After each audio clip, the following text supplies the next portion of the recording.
everybody. So welcome back. So we are examining the recent statements of the Prime Minister. So she is quoted in the Daily Express today as saying, Prime Minister Kamla Persad-Bissessar says young people must be given a fighting chance to prosper and be protected from destructive vices that can impact them. And of course, she was speaking about legislation to increase the legal age of alcohol consumption from 18 to 21 and marijuana use and gambling from 18 to 25. All right, so we do have on the line this morning Garth Clair of the Eye on Dependency program. Garth, a very special good morning to you. Thank you very much for joining us this morning. Hey, Marlan, morning. I don't know if you see me, but I'm not seeing you, right? Yes.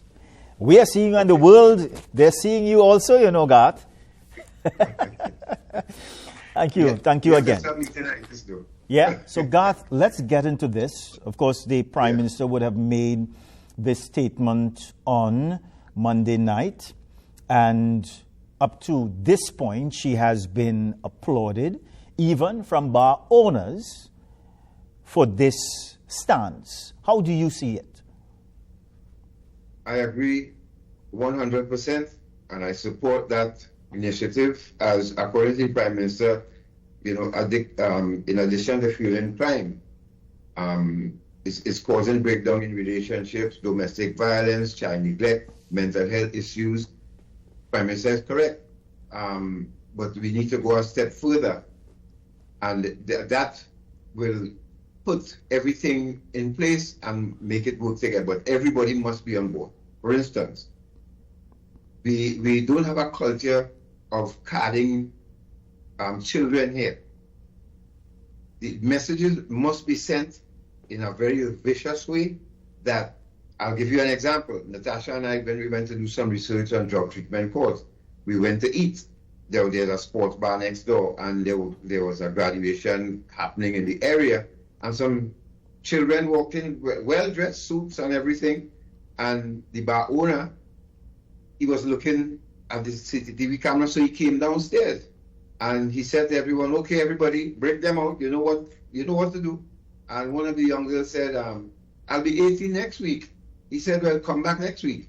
Why? Because bar owners have a fear for the law, so much so that they know once they are caught selling alcohol to minors, they get shut down or their license gets suspended. This is how we have to operate, Marlan, for it to work.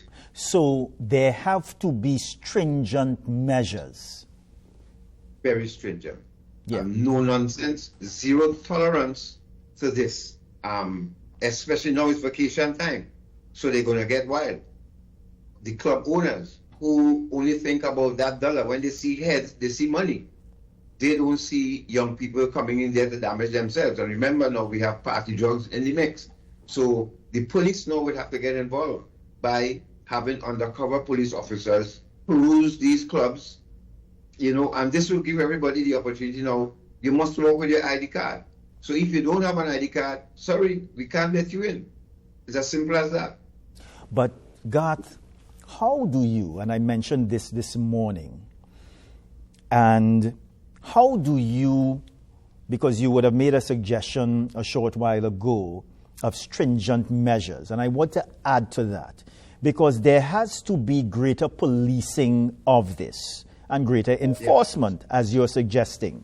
But I raised this morning, how do you deal with a situation where people are liming outside a bar? A young man walks up to an individual and says, "Sir, let's drink something now." And the gentleman agrees. And the young man says, "Well, here's what. Buy a beer and buy one for me too." How do you deal with situations such as that? That's one. Number two, I mentioned this morning carnival bans dealing with hundreds and thousands of people.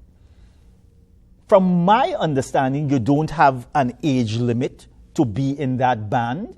You can be 18, before 18, 16, 17, 11, 12, whatever.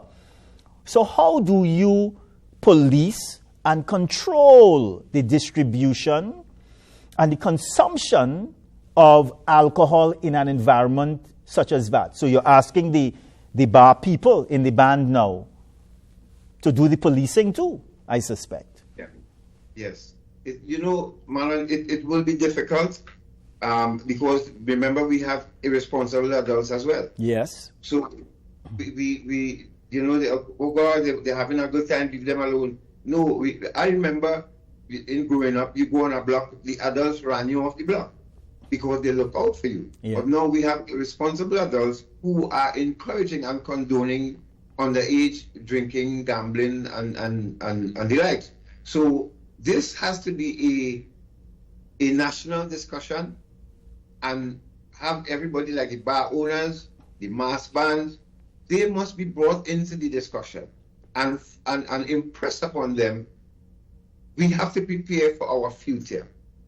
And if we don't have you on board with us, then some are going to slip through the cracks. Like you said, a mass band. Somebody comes to buy a costume. And Marlan, keep in mind, we have 15 and 16-year-olds now looking like 20 and 25, yes.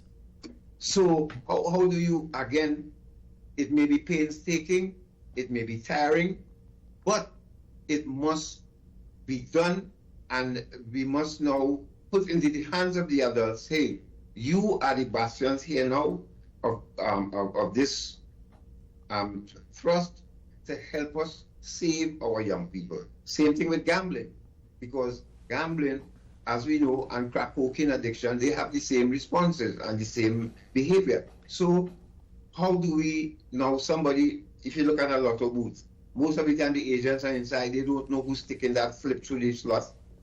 So how do you police that? We need adults to help police that too as well.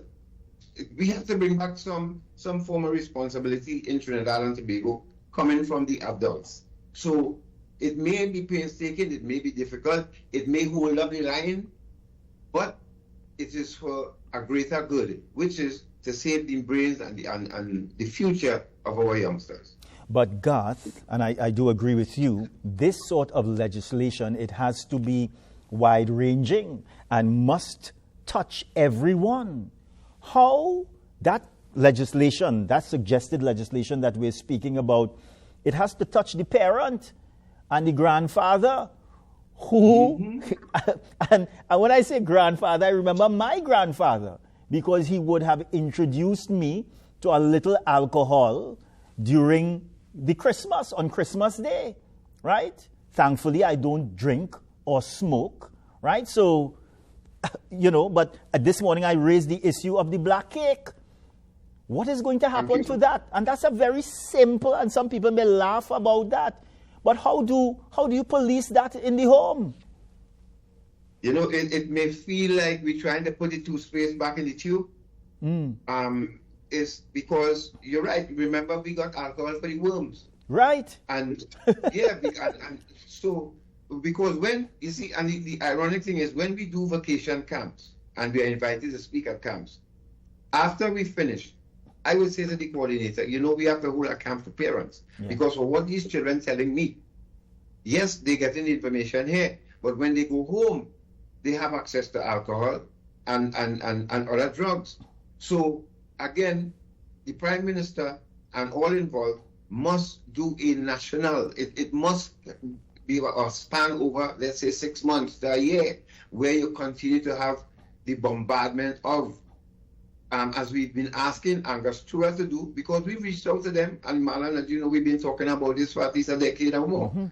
We need to reach to the dispensers and the producers like alcohol, gambling, and all of these things.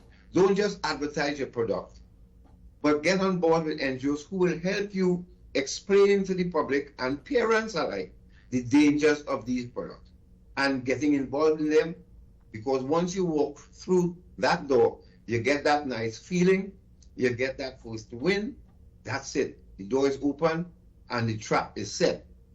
How do we prevent that? We have to start educating and the bombardment of the alcohol ads on television, because Marlan, there are parents who insist that their children sit with them and watch the news, right? During primetime news, you will see an ad for alcohol come out. And there is no warning apart from drink responsibly. You can tell someone who is addicted to a substance to drink or play responsibly. You have to go further than that. Now, Marlan, where we have to start now is prevention, because the Prime Minister did mention prevention and rehabilitation. It is time, once again, to start. If we have to start from kindergarten, start educating and give these young people and give them the opportunity to make an informed choice. You want to succeed in life, you will be damaging your brains before the age of 25 if you ingest any substance or take part in any activity that will get you addicted. So we must go to the schools now, put it on the curriculum once again, the dangers of substance abuse and getting involved in these substances or activities that can trap you and destroy your future. Yeah. But Garth, isn't there a deeper problem? And you have to get into the minds of individuals at a very young age, right? And it really deals about the responsibility of an individual, what they want to do with that person's life. So it has to, and I agree with you, the discussion has to happen at a very young age, because you see, Garth, and as you know, for too long in this society, we have blamed some of the ills in this society on drugs, on alcohol. It's the music, the boy just bad, the girl just bad, the parent, you know? So we have to go and dig deeper and try to touch our children and young people, you know, in a deeper way. Yes, and it has to start from home, because remember too, Marlan, there are people who inherit genes, right? Because their grandfather or grandmother, or even start back as great-grandfather, were alcoholics, even gambling. And all these other, remember, there are people who have in their DNA. This is where now parents, you know, there was a taboo, a discussion that is taboo in some homes, that if my mother was a St. Anne's for a while, or grandmother, sometimes children don't know that till the topic comes up, or they may hear it in passing in a discussion. Now what parents must do is really think about your family, their DNA, and let your children know, like, hey, one of you could be affected, or all of you could be affected. You have the gene. We look at your father, look at your grandfather, how he died, and what happened to him. That discussion must start from home. Parents now have to start leading by example. I saw a video the other day where two neighbors squabbling, and there's a mother with a baby in her arm with a cutlass in the next hand. I mean, picture that, right? And the father had a cutlass in his hand too. And these children are among grown adults cussing and quarreling with each other. Now, when these children go out on the road and they go to school with the same behavior, we blame the child. And say, oh, look at them children, they just worthless, they're just bad, not understanding that they inherit these behaviors and traits from adults, their parents especially, and guardians. So, Marlan, like I said, it may feel, because I hear it in your voice, you are very skeptical about certain things, and you've always been a skeptic, but it's like putting... Go ahead, I'm listening. You have always been, I mean, I've done it for years. You know, you can't come to Marlan with it, you know, Marlan will always find a way to jump through. The thing is, yeah, it may feel like putting the genie back in the bottle. Yes. Because the horse had already bolted years ago. If they had only listened when we told them this needs education, nobody listened. Now we have to try damage control and try to bring it back, you know. Yeah. And we have prepared and ready to share with the public, and if the government wants, we can share that with them to properly run marijuana dispensary in Canada, where we recorded, we had a tour of the facility, everything. We have that on record. We are ready to share that with them. You know, it's no harm in collaborating, and let's see how we could get that education on it. But education, Marlan, is the key. What I do think, Garth, is that I do believe in the spirit of this legislation, right? But let me just put this on the table. Drugs, alcohol, prostitution, you name it, thievery, those ills have never been attractive to me, right? And I grew up in a home where I say my grandfather, they were occasional drinkers. But it never, while they would have shared it with me at a very young age, I never felt that I wanted to do that, right? But also, you would have switched off, would have turned off a switch for a number of years now when it comes to the drugs and alcohol and so on. You're not interested. Now, I cannot explain why the switch for me, I never turned it on. All right? But I'm sure you could explain why you would have turned it off. And I'm sure that can be a message to some of the people who could be looking at us right now. Why was that no longer a part of your life? I had time to think because remember, I went to rehab. Yes. And that didn't work for me. Now, let's go back again. Foundation. Yes. I grew up in a dysfunctional home. Okay. And my mother being a single parent for a while, had a lot of misdirected anger. Mm-hmm. And you would hear, you're stupid just like your father. You're dotish just like your father. Remember, some parents under severe stress. And they don't know how to channel that anger. So, of course, one or two children in the home may be subjected to misdirected anger.